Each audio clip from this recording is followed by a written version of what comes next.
We take a look at Genesis chapter 37, and I think I've heard some of the comments that some folks have, as we're walking through the Bible together, both in our connection groups, in our Sunday services, in totality, synergetically, if you want the right word for it, we're doing this together. And some have asked the question, we've been doing this over a year now, and we're still in Genesis. Okay? You're not used to that, although there's a lot of churches that actually do that, as in they exposit the scriptures and walk through them slowly. But I want you to understand, it's like a 4-year journey for us. And the reason it takes so long to get through Genesis is because Genesis sets up everything. It's the foundation for everything. Because you have many, many years represented actually in the book of Genesis. And you have a lot of how God really reveals himself and how he really works with people and how he actually has set the world up and how he has organized it and so on. And so today we actually take a look at Joseph, and we're in chapter 37 through 40, thereabouts. And but I love actually thinking about Joseph, and I enjoy seeing how God worked in his life, because I think we all feel like Joseph sometimes. We're told that we're special, but we feel like crud. Anybody ever have that feeling? And so in Genesis chapter 37, we begin, and we see here Jacob lived, this is his father, lived in the land of his father's sojournings in the land of Canaan. These are the generations of Jacob. Joseph, being 17 years old, was pasturing the flock with his brothers. He was a boy with the sons of Bilhah and Zilpah, and his father's wives, and Joseph brought a bad report of them to their father. Okay, so that usually gets you in trouble with your siblings, right? In my tradition, it was called a narc. You narc your family out or something like that. But you see, he's giving a report to his dad. Of course, my mom used to always send my youngest sister with me when I went out with my friends. And she would tell me it's because I need to love my sister and be with her and so on and so on. But that wasn't why she sent her. You know why she sent her, right? So she could report everything that we did. And so that's been going on for a long time. Now, Israel, this is actually now Jacob's name, is Israel, loved Joseph more than any other of his sons. And that's a mistake, isn't it?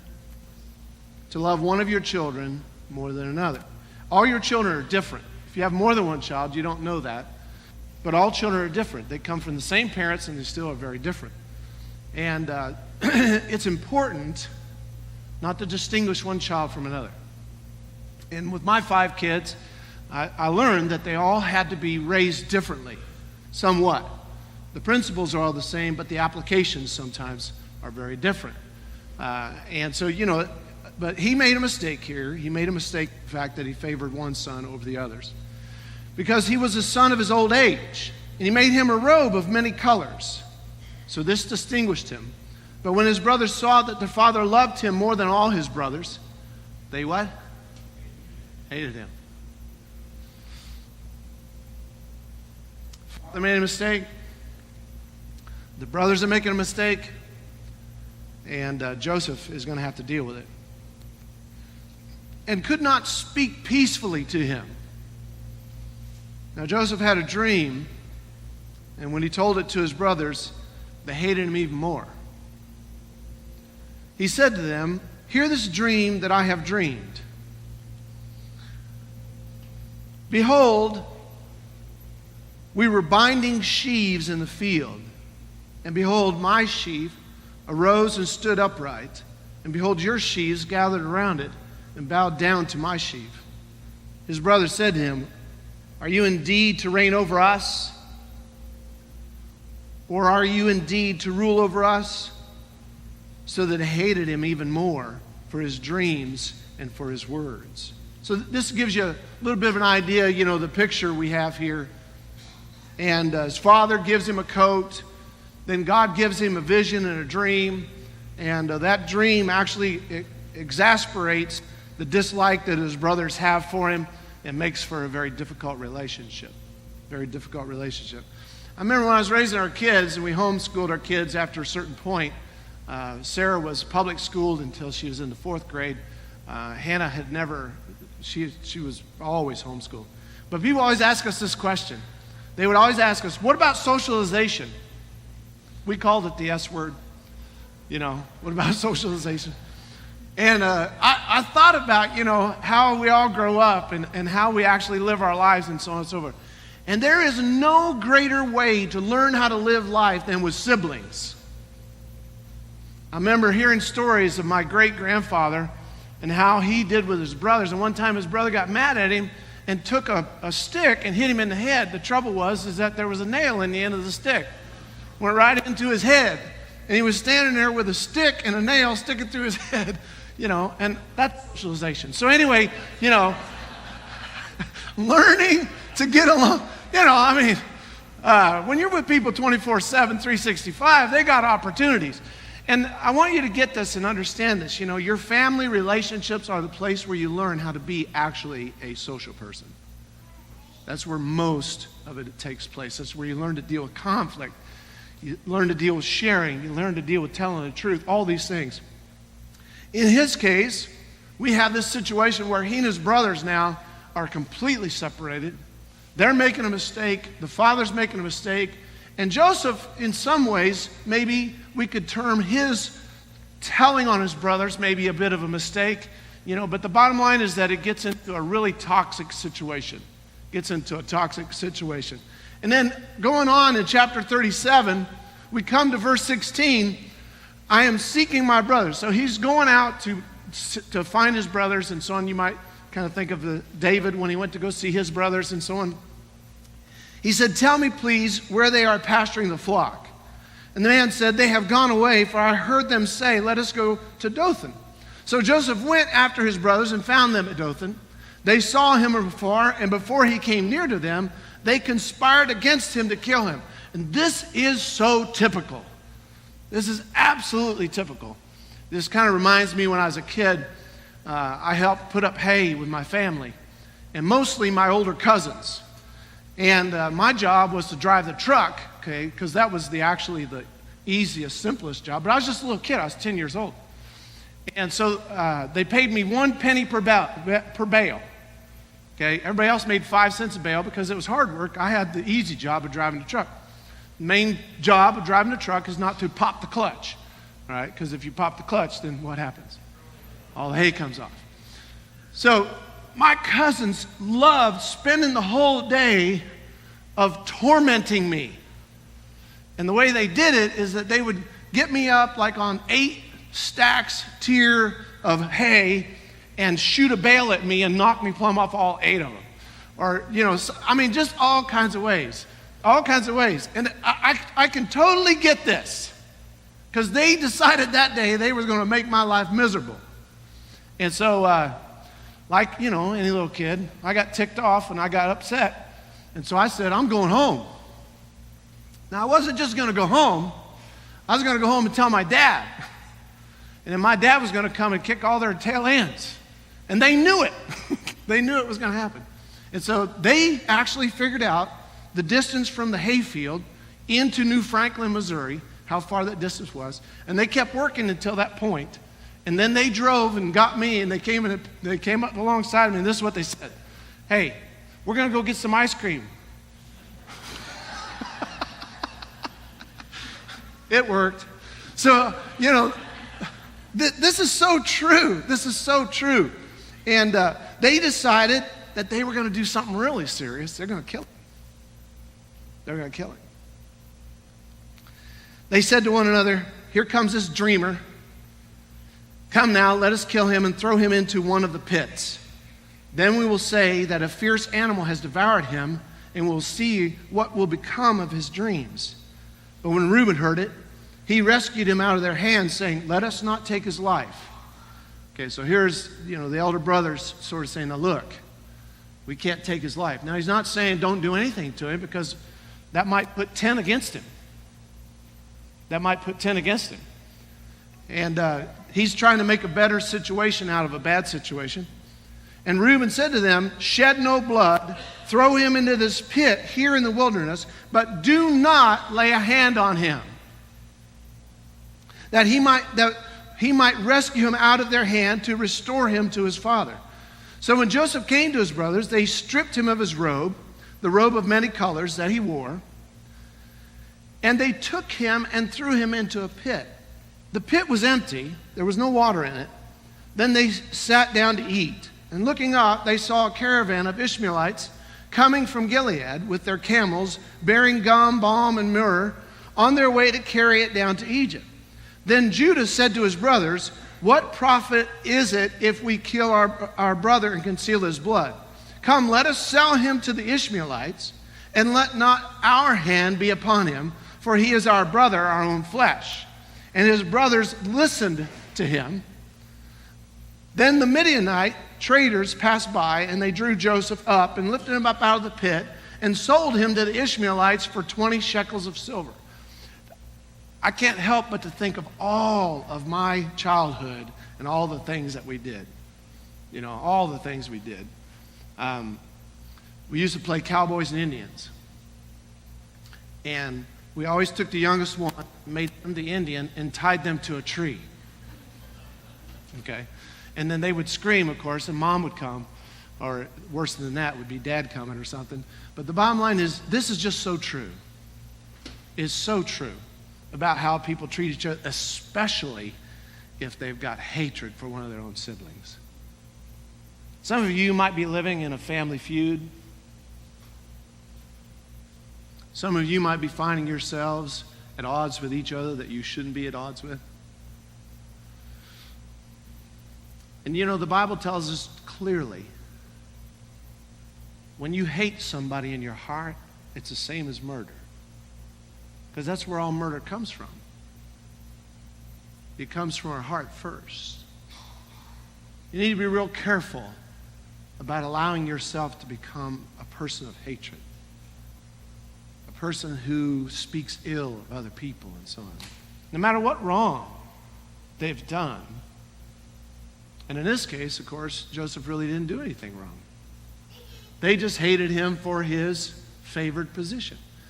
Do you ever notice that when somebody does well, what do people like to do?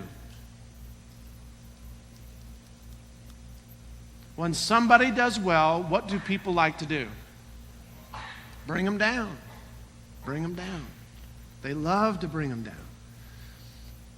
And I just want us to pay very close attention. Don't just read this. Understand this. They took Joseph to Egypt. When Reuben returned to the pit and saw that Joseph was not in the pit, he tore his clothes and returned to his brothers and said, the boy is gone. And where shall I go? He's like, now what am I going to do? Then they took Joseph's robe and slaughtered a goat and dipped the robe in the blood. Now notice how it's going. They hated him. Then they decided to do something about it. And now they're making up a lie to cover what? What they did about it. I want to point one other thing out for us. Families are full of lies to cover up things. Especially alcoholic families. I swear to goodness, every day I live, I find out more about my family that I never knew. The lies always come out, don't they? They always come out. I want to encourage you today to not grow into the habit of lying to handle your life.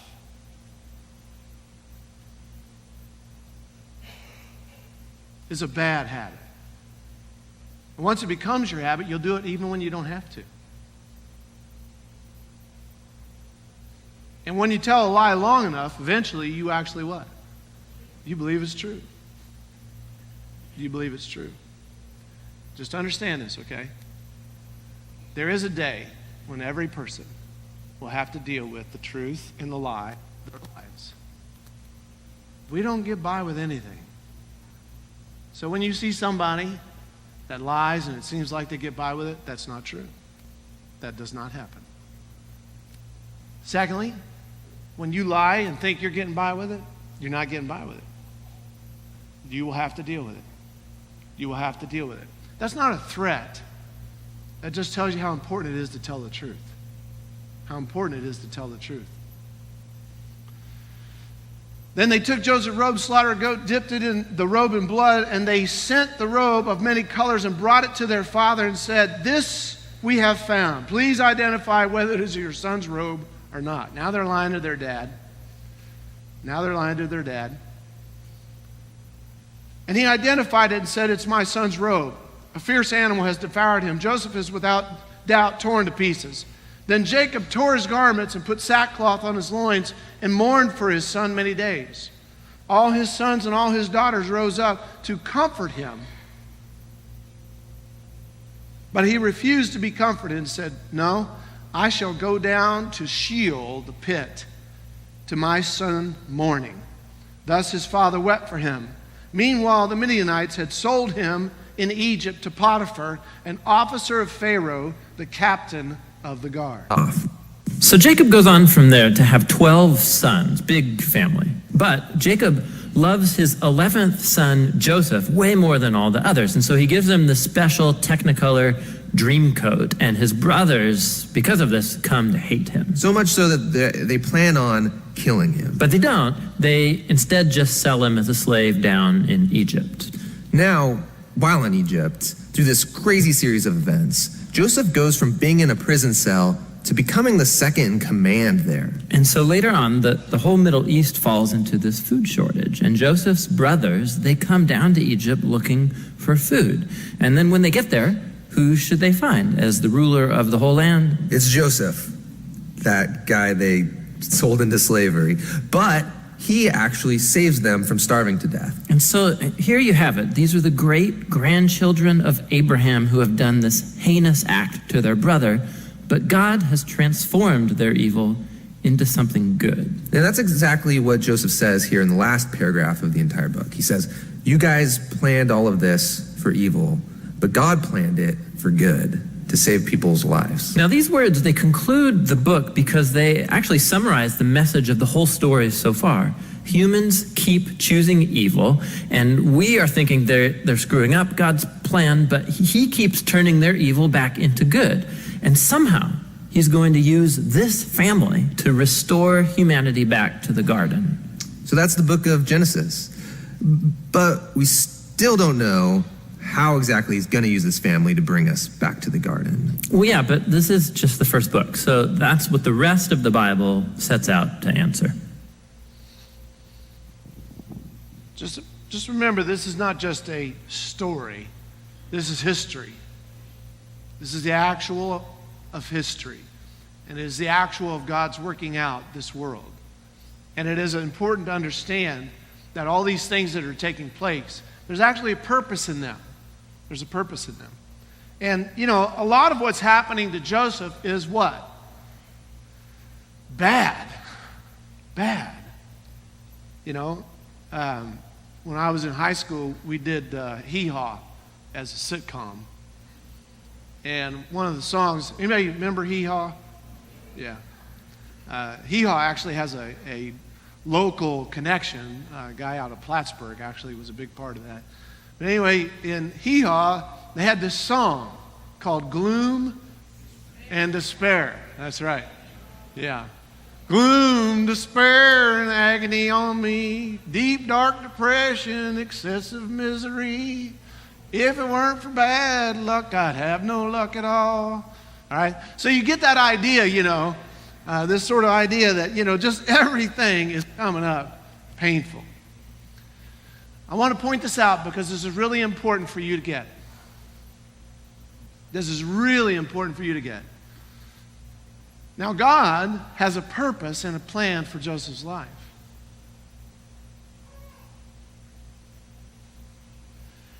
Everything that's going on does not make that seem so. I've told you more than once. Difficulty is the actuality of what your faith is really all about. There's been a time in our country where Christianity decided to play children with candy. I can get kids to do anything I want if I offer them. Are you guys with me or not? Am I talking to living people here? You can get a kid to do anything with a puppy and candy. Because you see, that lure of sweetness and so on and so forth. But the truth is that it's really emotional pain that is so hard for us. And so a lot of Christianity for a long time in our country was telling everybody, if you believe in Jesus Christ and you follow him, all you're going to get is candy. You put your penny in, which it's now what? How much is the Lions Club now? Is it a dime, a quarter? I don't know. But the bottom line is that you put in your faith and you get the sweetness. And yet life is not like that at all. Faith is not like that at all. I came very close to losing my faith, as if it depended on me, which it doesn't, by the actual behavior of other people. You do the right thing, and you get punched in the gut for it. And that's difficult to take, okay? Because pain is what? Real, okay? Real pain. Now, physical pain that's external and easy to see and so on and so forth, that's easy. Emotional pain is probably one of the hardest things. Some of you are sitting here today, and you are literally overtaken with emotional pain. In your thoughts, you suffer a great deal for the difficulties that have or are taking place, or even the ones that you're what? Afraid of. Because there's not just what you have, but there's what you think about. Remember this, okay? The words out of your mouth are 250 per minute. Except for you ladies. No, just teasing. Sorry. Throw him in the pit. There you go. She wants to throw me in the pit. All right, here we go. Ushers, back row, please. All right. So anyway, the 250 words per minute. Now, in your head, you have 1,000 words per minute. And most of the time, it's negative. So you have 4 times as much thought than you actually speak, and it's mostly negative. What I want you to understand is this: emotional pain becomes a real issue. Becomes a real issue because, you see, in living for God, you do not get easy. And whoever decided to say that faith brings candy was a liar. Because that's not what Jesus said. That's not what God said. That's not what the Scripture shows. And if we're following Jesus, okay, his life was not easy. His life was not easy. If you've ever been an athlete and you had to actually be gauged by somebody else, it's hard. It's hard to follow somebody else that's taking you places you've never been before. And it's important to understand that if you're going to follow Jesus, it's not going to go easy. It's not going to go easy. And you're going to have pain. And you're not going to be popular. You're not going to be popular. It is not popular to tell the truth. It is not popular to be honest. It is not popular to get along with others. It is not popular to actually live a good life, a righteous life, because it makes other people feel bad about their lives. And what I want you to understand is, if you are, as a believer, going to survive your faith, you've got to become comfortable with pain.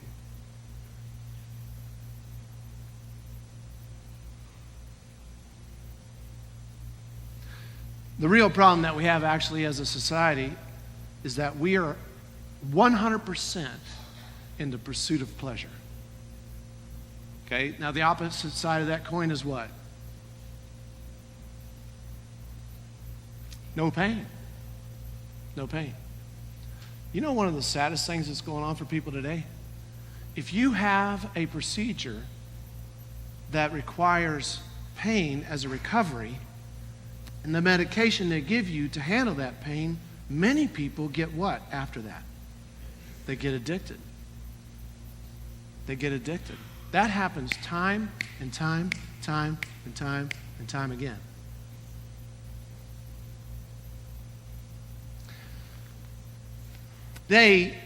We have this idea that pain is bad. But in actuality, pain for the right reason is actually very good. Very good. It is important for you and I to understand this, and it's never been more clear for me now than it is in my life.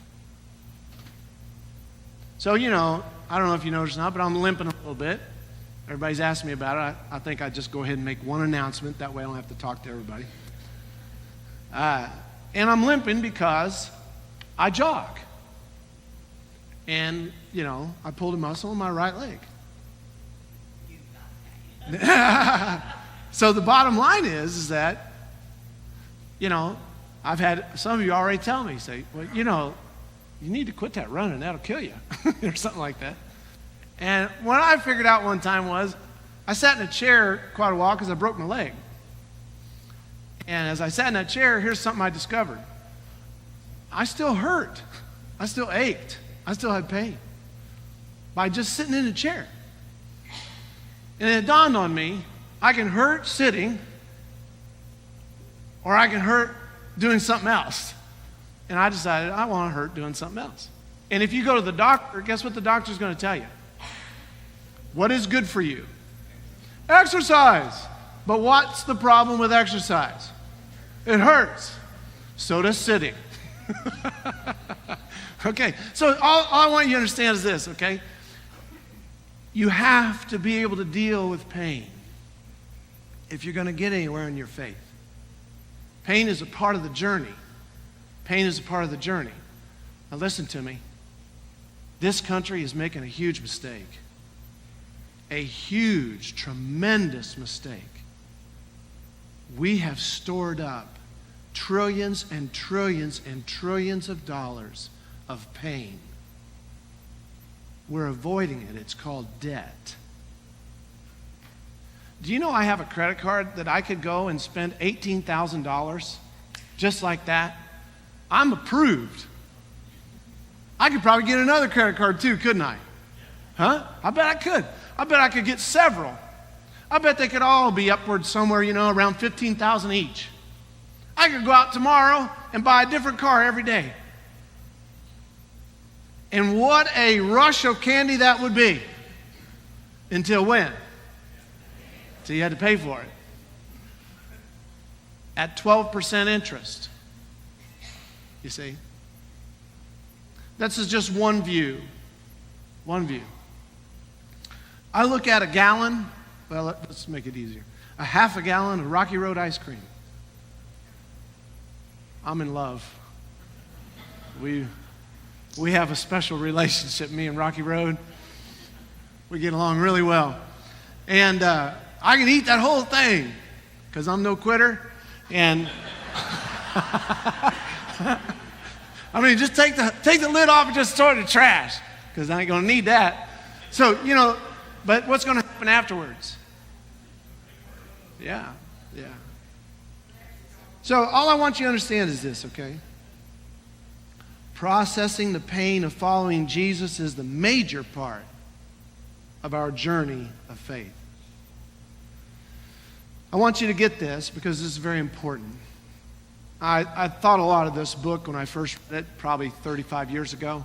I don't remember how long ago, but a long time ago. And there are other books like it. C.S. Lewis and others have written great and wonderful exposés on suffering and evil, difficulty, and still believing in God. In Hebrews chapter 11, verses 1 through 3, it says this. Now faith is the assurance of things hoped for. Okay, so where is the thing? It's not here. It's hoped for. It's not here, it's hoped for. You have to believe where you are in what is not here. That's faith. Faith is not getting the gumball. Faith is taking the pain in the present for the reality of the future. It is the assurance of things hoped for, the conviction of things not seen. The conviction of things not seen. For by it the people of old received their commendation. Not their condemnation, their commendation. And so the entire chapter is all about the people who, for what they hoped for, what they were convicted of, and how God actually worked through them, and they dealt with a lot of difficulty.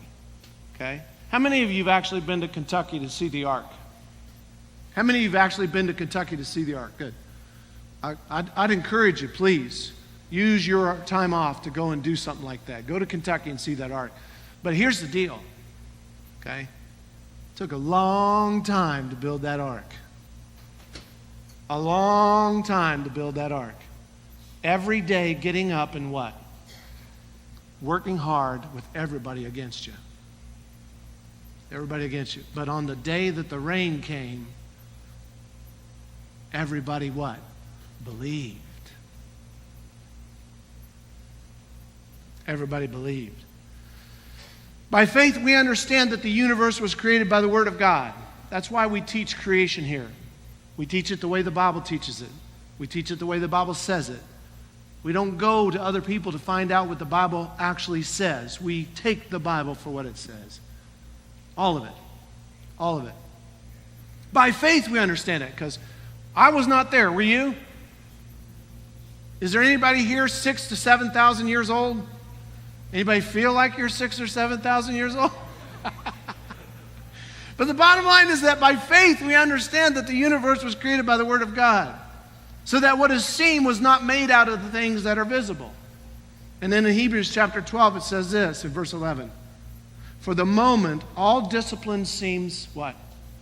Painful. Go make your bed. What's the answer to that? Okay. I'm sure every parent here, when you say, go make your bed, guess what happens? It doesn't get made. Okay? And then what do you say? If you don't make your bed, I'm going to bring some pain. And they will go with you as far as you want to go until you actually give them some pain. Yeah. My stepmother, my job was to take out the trash. And so she told me, the trash needs to be taken out. And I was too busy, age 13, 14, I was too busy messing with that trash. And so I just ignored it. And then she decided to help me to remember it. And what she did is she brought it into my room. She put it in my room. And so, the first bag, no problem. That's no big deal. So now it's actually a battle of what? Wills. Okay? She could only do so much because my dad wouldn't let her, handle me completely. And so I ignored it. So guess what happened the next day? Another bag showed up in my room. I had as many as 12 bags of trash in my room because I'm no quitter. No, because I'm a stupid, stubborn kid. And, we were just going to go on forever like this. Guess what happened? I got tired of it one day, and I carried all 12, 13, 14, whatever it was by the time I decided to join in. I carried it all out. I want you to know, all discipline is painful in the moment. But in the end, okay? Do you know what I do at my house today? I take out the trash. Guess when I take it out? When it needs to be taken. When it needs to be taken. Okay? You see, my stepmom, who I disliked at that time, okay? I didn't like her. I didn't like her at all. I was like, you're mean. And I'd tell my dad, you married a mean woman. And the fact is that she wasn't mean. She was actually trying to help me grow up and be responsible. So later it yields the peaceful fruit of righteousness to those who have been trained by it. I want to point this out. In Matthew chapter 5, there are the Beatitudes. and they are the mystery of the world. If there's one place where Jesus demonstrates to all philosophers that he is the greatest mind ever to live, it's here. Because the Beatitudes make no natural sense, and yet they are the absolute truth of all reality. They are the absolute truth of all reality. How is it that you're blessed when you're poor in spirit? How is it that you're blessed when you mourn? How is it that you're blessed when you're meek? How is it you're blessed when you hunger for righteousness? How is it that you're blessed when you're merciful? So on. Notice these things that our society completely actually ignores. They are the absolute essence of the gospel of Jesus Christ.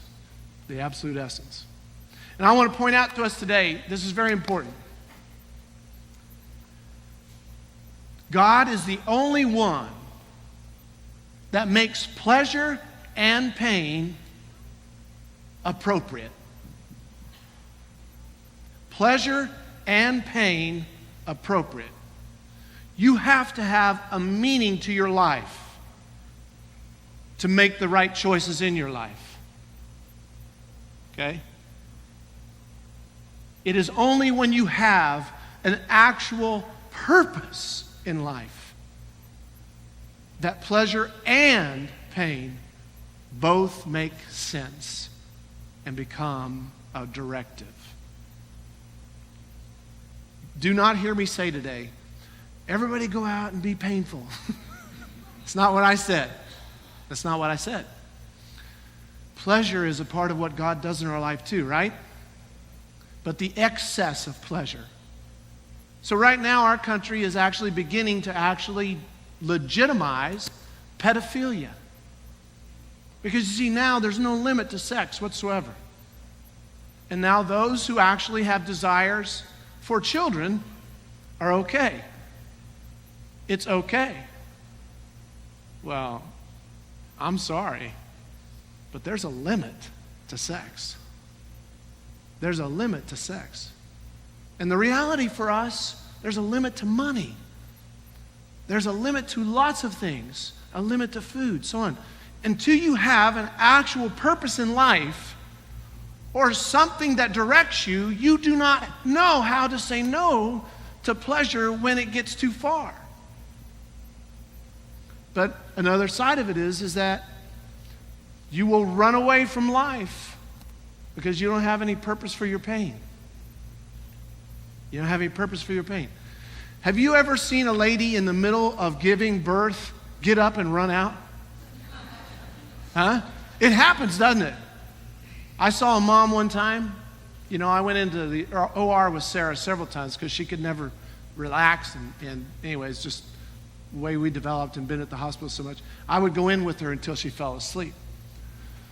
But they don't do that very much at all. And here's the reason why, is because when you put somebody under anesthesia, sometimes they kind of, react a little bit and so on. It's not bad. It's just not easy to see. And one time at the Children's Hospital, a mother grabbed her child and ran, took the intubation off, took everything, and just pulled the child and ran out of the OR. Putting the child what? In danger. In danger.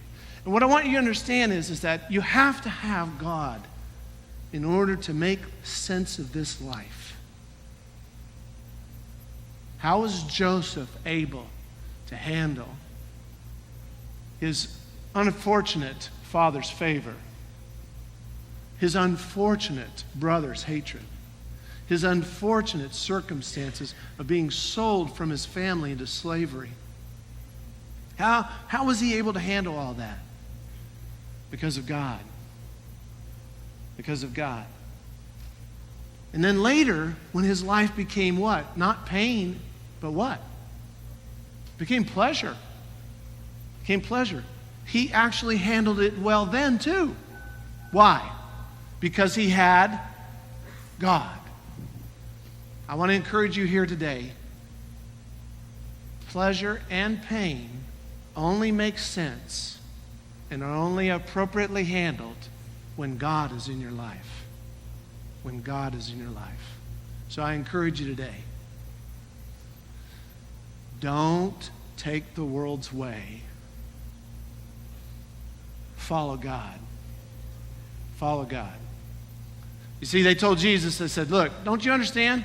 We have the power of life and death over you. Jesus was very quick to say, what? There's no power been given you but what my Father in heaven. See, Jesus knew that his life was in the Father's hands. And when your life is in the Father's hands, pleasure and pain all make sense. All make sense. Amen? Amen. Let's stand together.